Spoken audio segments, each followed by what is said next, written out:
एक समय की बात है, चंदनपुर गांव में दो भाई रहते थे, मिथिलेश और दिनेश। दोनों एक ही माँ के संतान थे, लेकिन दोनों के स्वभाव में दिन रात का अंतर था। मिथिलेश बड़ा भाई था। वह बहुत ही आलसी, घमंडी और थोड़ा लालची स्वभाव का था। उसे हमेशा ही जल्दी अमीर बनने की चाह रहती थी। वहीं उसका छोटा भाई दिनेश विनम्र, ईमानदार, सहनशील और मेहनती स्वभाव का लड़का था। उनके पिता हरिलाल जी गांव के ही एक सीधे साधे किसान थे। उन्होंने अपने खेत खलियान और पुरखों के द्वारा दी गई जमीनों को बड़ी ही मेहनत से संभाली थी। लेकिन दुर्भाग्यवश एक दिन अचानक हार्ट अटैक से उनका निधन हो गया।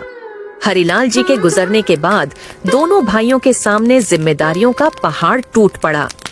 माँ कमलाबाई हर रोज ऊपर वाले से प्रार्थना करती थी कि दोनों बेटे मिलकर काम करें और दोनों एक दूसरे का सहारा बने।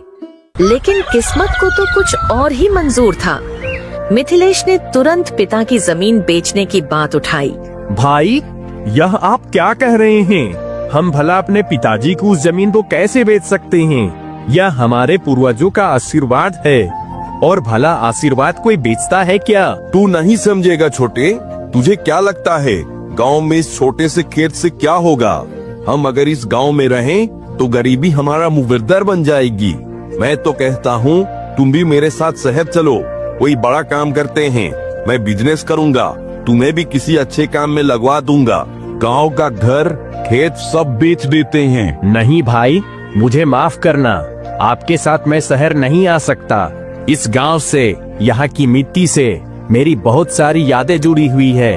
मैं इन्हें छोड़कर कभी नहीं जाऊंगा। दिनेश को बुरा लगा, क्योंकि वह खेतों से बहुत जुड़ा हुआ था। उसके लिए वह मिट्टी माँ के आंचल जैसी थी, लेकिन वह विरोध नहीं कर पाया और माँ के आंसू देखकर उसने चुपचाप सिर झुका लिया।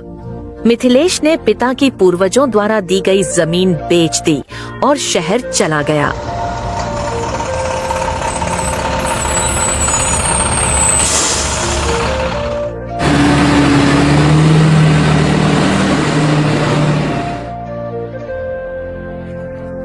दिनेश गांव में ही रह गया। जो जमीन बची वही उसका संसार बन गई। उसने अपने बैलों से खेत जोते, सब्जी उगाई और माँ का ख्याल रखा। उधर शहर में मिथिलेश ने पिता की दौलत से व्यापार शुरू किया। शुरुआत में उसने खूब पैसा कमाया। पार्टी, शोहरत, गाड़ियाँ, शहर की चमक धमक में वहीं पूरी तरह डूब गया। वह गांव वापस आता तो दिखावे के लिए बड़े बड़े कपड़े पहनता, मोबाइल लहराता और दिनेश की मेहनत का मजाक उड़ाता। अरे ओ गमार, तू अभी भी उसी गंदे कीचड़ से सने खेत में घुटनों तक धंसा हुआ है। तुझे अभी भी मिट्टी में अपनी ही किस्मत ढूंढनी है। देख जरा मेरी तरफ, मैं अब शहर में रहता हूँ, एसी में बैठता हूँ, चमचमाती गाड़ियों में घूमता हूँ, सूट वूट पहनता हूँ, बड़ी बड़ी पार्टियों में जाता हूँ। और तू अभी भी वही पुरानी धोती, फटी बनियान, वही गोबर गंध। मैं तेरे लिए शहर में बढ़िया काम दिला सकता हूँ। तुझे बस यह देहाती छोड़ना होगा। खेत खलियान को भूल जा, धोती उतार और सूट पहन। चल मेरे साथ, तू भी इंसान की तरह जीना सीख जाएगा। यहाँ कीचड़ में पसीना बहाने से अच्छा है शहर में कोई काम कर। वैसे तुझे कोई बड़ा अच्छा काम तो नहीं मिलेगा, क्योंकि शहर में मंद बुद्धि लोगों का जरूरत नहीं है। लेकिन तू मेरा भाई है, लेकिन मैं तुझे कोई ना कोई काम जरूर दिलवा दूंगा। दिनेश बस मुस्कुरा देता। उसे अपने खेत की मिट्टी से जो लगाव था वह कोई नहीं समझ सकता था, पर समय सबका हिसाब रखता है। शहर की चकाचौंध ने मिथिलेश को पूरी तरह बदल दिया था। वह अब वही पुराना गांव का लड़का नहीं रहा था, जो पिता की छड़ी से डरकर खेतों में हल जोतता था। अब उसके पास एक मोबाइल कंपनी का फ्रेंचाइजी बिजनेस था, जिसमें उसने पिता की जमीन बेचकर पैसा लगाया था। शुरुआत में मुनाफा हुआ और यही मुनाफा उसके घमंड की पहली सीढ़ी बन गई। हर 4 महीने में मिथिलेश बड़ी गाड़ी में गांव आता, चमकते कपड़ों में लिपटा हुआ। वह माँ से मिलकर 2 दिन रुकता और दिनेश का मजाक उड़ाता।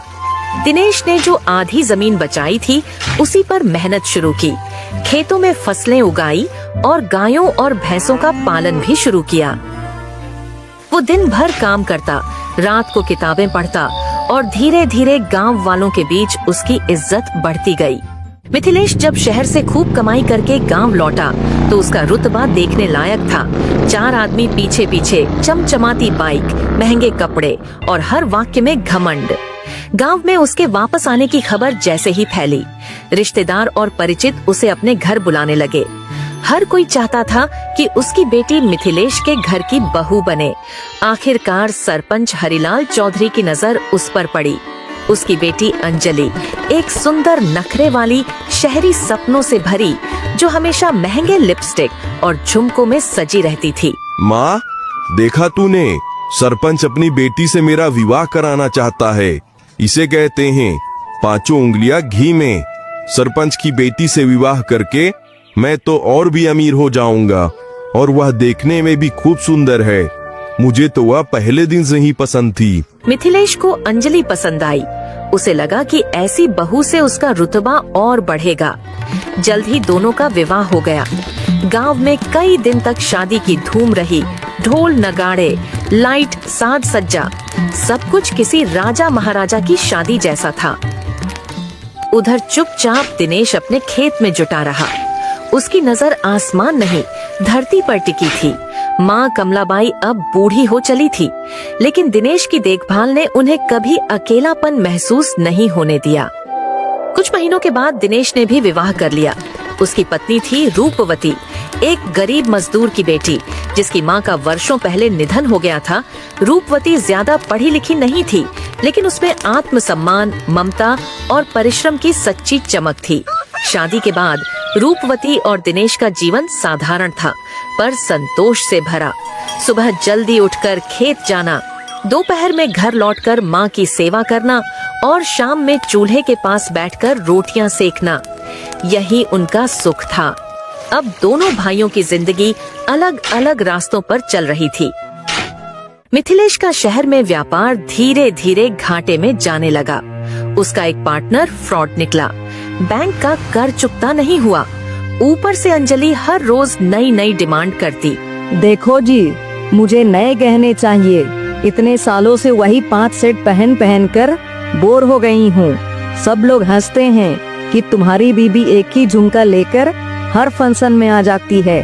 और सुनो, इस हफ्ते पार्लर भी जाना है, बाल कटवाने हैं, फेशियल करवाना है, शादी का सीजन है, अच्छा दिखना तो बनता है ना। अरे हाँ, माँ के घर इस महीने शादी भी है, 4 दिन का फंक्शन है। मुझे कम से कम 6 नए ड्रेस चाहिए, 2 मेहंदी के लिए, 2 संगीत के लिए और 2 शादी के दिन, और नई सैंडल भी। पिछली बार वाली सैंडल टूट गई थी। अंजलि, जरा मेरी भी सुन लो। 4 महीने से दुकान में कुछ खास कमाई नहीं हो रही है। उधार चढ़ता जा रहा है, ग्राहक आते ही नहीं, माल लाने के पैसे नहीं हैं, और तुम हो कि बस मांग पर मांग किए जा रही हो। हर रोज यह सोचकर निकलता हूँ कि कुछ अच्छा होगा, कुछ बिकेगा, कुछ आमदनी होगी, लेकिन जब शाम को खाली हाथ लौटता हूँ तो तुम्हारे यह नए गहने पाली और कपड़ों की बातें मेरे दिल को चुभती है। क्या तुम नहीं देखती कि मैं कितना टूटा हुआ हूँ? मैं तो चाहता हूँ कि तुम्हें सब कुछ मिले जो तुम्हारा मन करे, लेकिन इस वक्त मेरी हालत ऐसी नहीं है।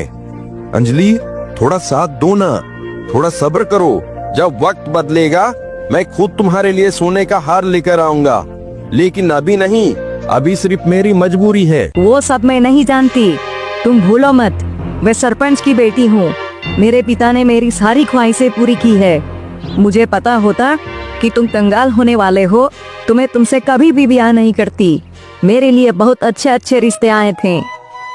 अंजलि घर के किसी काम में हाथ तक नहीं लगाती थी। खाना से लेकर घर की साफ सफाई तक नौकरानी करती, कपड़े धो भी ले जाता। जब पैसे थे तो सब ठीक चल रहा था, लेकिन जैसे जैसे नुकसान बढ़ा नौकर भी चले गए। एक दिन वह भी आया जब बैंक ने दुकान सील कर दी, सारी गाड़ियां ले गए, घर भी नीलाम हो गया। मिथिलेश और अंजलि सड़क पर आ चुके थे। अंजलि की सूरत से अब सारा श्रृंगार उतर चुका था। वो जिसे कभी खेत की मिट्टी से नफरत थी, अब उसी मिट्टी पर बैठकर आंसू बहा रही थी। अब हमारा क्या होगा? क्या अब सड़क पर ही जीवन बिताना होगा?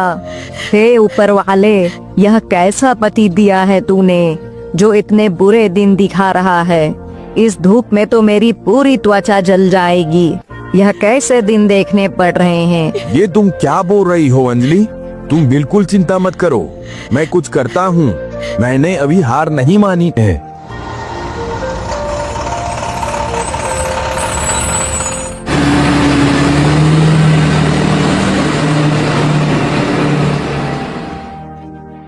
दिनेश धीरे धीरे तरक्की करता जा रहा था। उसने थोड़ी थोड़ी बचत से गांव में एक और खेत का टुकड़ा खरीद लिया था। उसकी फसल अच्छी हो रही थी और रूपवती हर दिन मेहनत से उसका साथ देती। वो सुबह जल्दी उठकर गाय का दूध निकालती, घर का सारा काम करती और माँ को रोज तेल से सर में मालिश करती। एक दिन गांव के बाजार में मिथिलेश लौट आया, पैदल थका हुआ, चेहरे पर शर्म और आंखों में पीड़ा। उसने देखा कि दिनेश अब गांव के सबसे मेहनती किसानों में गिना जाता था। लोग उसके खेत की उपज का उदाहरण देते थे। मिथिलेश की छाती में आग जल उठी। उसका घमंड टूट चुका था, लेकिन ईर्ष्या अभी भी जिंदा थी। तो अब यह हाल है, जो कभी मेरे पीछे पीछे चलता था आज वही मुझसे आगे निकल गया। यह तो मेरे छोटे भाई ने मुझे पछाड़ दिया। कैसे, क्या खास किया उसने जो मैं नहीं कर पाया? यह गंवार मुझसे आगे कैसे निकल सकता है? मेरी बीवी भूखी सोती है और इसकी बीवी दूध दही पर पलती है। सुनिए जी, अब मुझसे और बर्दाश्त नहीं होता। मैं इस तरह घुट घुट कर अपना जीवन नहीं काट सकती। कुछ तो कीजिए।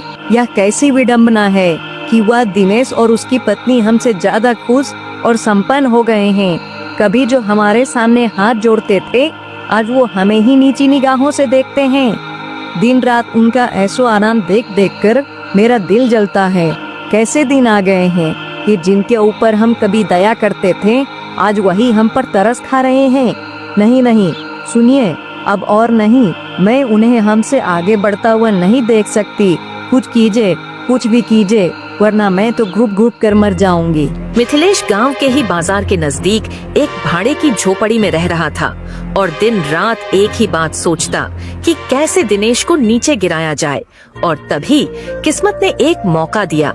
माँ कमलाबाई का देहांत हो गया। पूरा गांव मातम में डूब गया। दिनेश माँ के अंतिम संस्कार में टूट गया था, लेकिन उसने हर रस्म दिल से निभाई। मिथिलेश भी वहाँ खड़ा था।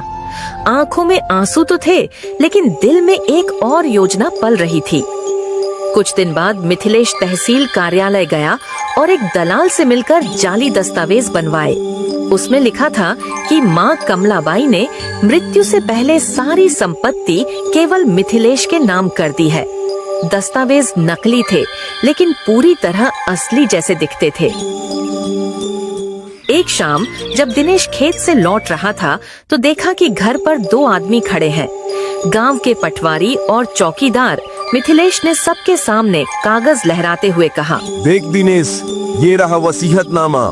माँ ने अपनी जिंदगी के आखिरी दिनों में यह जमीन और मकान मेरे नाम कर दिया था। सब कुछ, यह घर, यह खेत, ये आंगन अब कानूनन मेरे अधिकार में है। इसलिए अब तुम्हें यह घर और खेत खाली करने होंगे। जितनी जल्दी हो सके यहाँ से निकल जाओ। भाई, ये तो क्या कह रहा है? तू ऐसा कैसे कर सकता है? माँ ने ऐसा कभी कुछ नहीं कहा था। उन्होंने तो हमेशा हमें बराबर का हक देने की बात की थी। तू जानता है ना, माँ मुझसे कितना प्यार करती थी। वह तुझसे मुझे कम नहीं मानती थी। तू कैसे यकीन दिला सकता है कि उन्होंने मुझे एक शब्द भी नहीं बताया? कानून भावनाएं नहीं देखता दिनेश, वो सबूत देखता है, और मेरे पास वो सबूत है। यह देख, यह दस्तावेज माँ ने अपने आखिरी दिनों में मेरे नाम लिखा था। सरकारी मोहरें लगी है, गवाहों के दस्तखत हैं। तुझे जो लगाना है लगा, पर सच्चाई यही है, अब यह सब मेरा है। भाई, क्या इतना सब काफी नहीं था? तुमने तो शहर जाने के लिए पिताजी की आधी जमीन पहले ही बेच दी थी। मैं तो बस माँ की यादों में जी रहा हूँ। इस मिट्टी से जुड़ा हूँ। खेतों में माँ की हंसी की गूंज सुनता हूँ। क्या यह सब छीन लेगा तू मुझसे? माँ की परछाई भी बांट ली तूने। दिनेश चुपचाप अपनी पत्नी और एक जोड़ी कपड़ों के साथ वही पुराना टूटा फूटा खेत लेकर दूर कोने में जा बसा। वह खेत जो उसने अपनी मेहनत से बनाया था, जहाँ एक छोटी सी झोपड़ी थी, एक गाय थी और ढेर सारी उम्मीदें।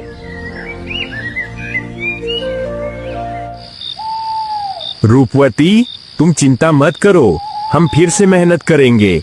मिथिलेश ने मुझसे मेरी जमीन ली है, वो मेरा नसीब मुझसे नहीं छीन सकता।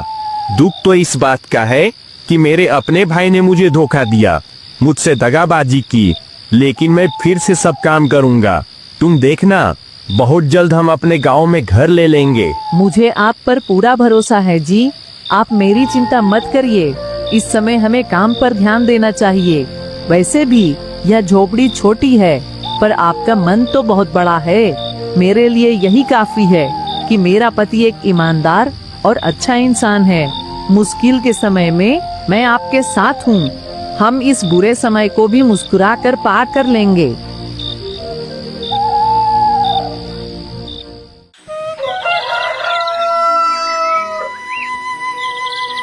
दिनेश फिर से खड़ा हुआ और उसने फिर से दोगुनी मेहनत की। रूपवती ने भी फिर से पूरी श्रद्धा और विश्वास के साथ दिनेश का साथ दिया। मिथिलेश ने जब फर्जी दस्तावेज बनवाए थे, तब एक बात भूल गया था कि धोखे की नींव पर खड़ी कोई भी इमारत ज्यादा दिन तक नहीं टिकती है। जिन दलाल से उसने वसीयत बनवाई थी, उसका नाम था मंगल सिंह, एक चालाक, लालची और चालू दलाल जो पैसे के लिए कुछ भी कर सकता था। मिथिलेश ने उससे कहा था, तू पेपर बनाकर दे, मैं तुझे बाकी पैसे बाद में दूंगा। पर जैसे ही मंगल सिंह ने काम किया और पैसे मांगे, तो मिथिलेश ने टाल मटोल शुरू कर दी। अरे भाई, अभी मेरे पास पैसे नहीं है, तू समझना मेरी बात को। मैं बाद में तुझे पैसे दे दूंगा। मैं कौन सा भागा जा रहा हूँ, बाद में ले लेना। अभी फसल तो बेचने दे। लेकिन मिथिलेश, इस बात को तो पहले ही 2 महीने हो चुके हैं। मैं जानता हूँ तेरे पास पैसे हैं, तू बहाना क्यों बढ़ा रहा है? मेरे पैसे लौटा दे। और वैसे भी तू जैसे इंसान पर भरोसा करना मेरे लिए मुश्किल है। तूने अपने सगे भाई को नहीं छोड़ा तो मैं क्या चीज हूँ? चुपचाप मेरे पैसे आज शाम तक वापस कर, इसी में तेरी भलाई है। अरे, धमकी देता है मुझे? तेरे जैसे मैंने बहुत देखे हैं। तू क्या उखाड़ लेगा मेरा? जो करना है कर ले। अब नहीं देता तेरे पैसे, निकल यहाँ से। इतना सुनते ही मंगल सिंह दलाल गुस्से में वहाँ से चला जाता है।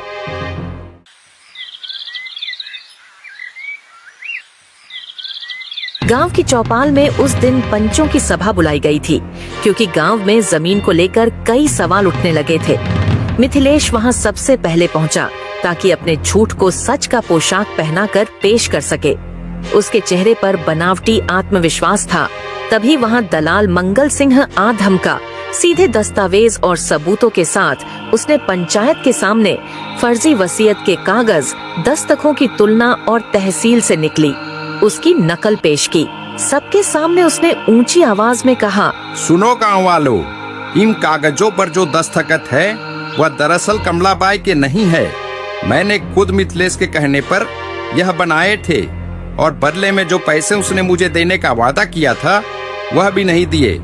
आज मैं अपने अपराध की सजा भुगतने आया हूँ, लेकिन इस आदमी का असली चेहरा भी दिखाने आया हूँ जिसने अपने ही सगे भाई के साथ छल किया। पूरा गांव यह सुनते ही हक्का बक्का रह गया।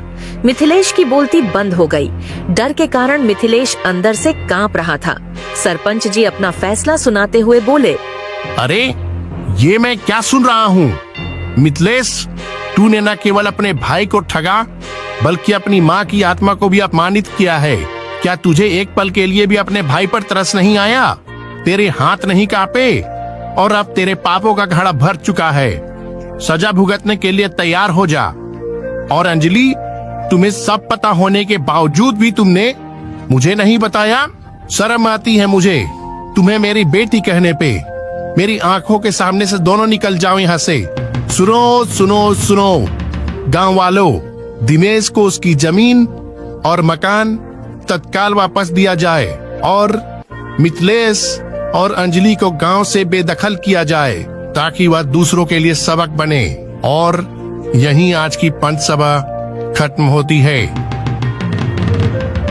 मंगल सिंह को भी चेतावनी दी गई कि अगली बार उसने किसी ग्रामीण के साथ ऐसा व्यवहार किया तो उसे भी सजा मिलेगी। और फिर मिथिलेश ने अपने जीवन में पहली बार सबके सामने सर झुकाया। कोई बहाना नहीं, कोई तर्क नहीं। उसका झूठ, उसका घमंड और उसका स्वार्थ सबके सामने नंगा हो गया था। वह चुपचाप धूल भरे रास्तों पर चलते हुए गांव से निकल गया। अब मिथिलेश हर गांव में काम मांगता है। कभी मजदूरी करता है तो कभी भूखा सोता है। कई बार तो उसे कोई काम नहीं देता, क्योंकि उसकी बदनामी उसके आगे आगे चलती थी। उसकी आंखों में अब ना स्वाभिमान है, ना ईर्ष्या, सिर्फ पछतावा और टूटापन। उधर दिनेश ने अपना घर वापस पाया, लेकिन उसका दिल अभी भी करुणा से भरा था।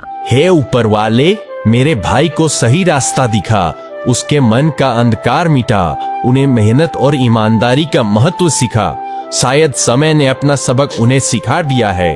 अब तू उनकी मदद कर। आपका दिल तो बहुत बड़ा है जी, शायद इसी का नाम है असली अमीरी। मुझे बहुत गर्व है कि मैं आपकी पत्नी हूँ। तो आप लोगों ने देखा दोस्तों, सब समय समय का खेल है।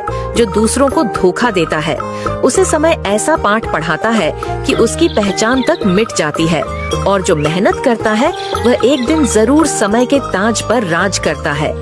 आपको क्या लगता है दोस्तों, कौन सा किरदार सबसे ज्यादा प्रभावशाली था? कमेंट में जरूर बताइए। आप लोगों का महत्वपूर्ण समय हमें देने के लिए धन्यवाद।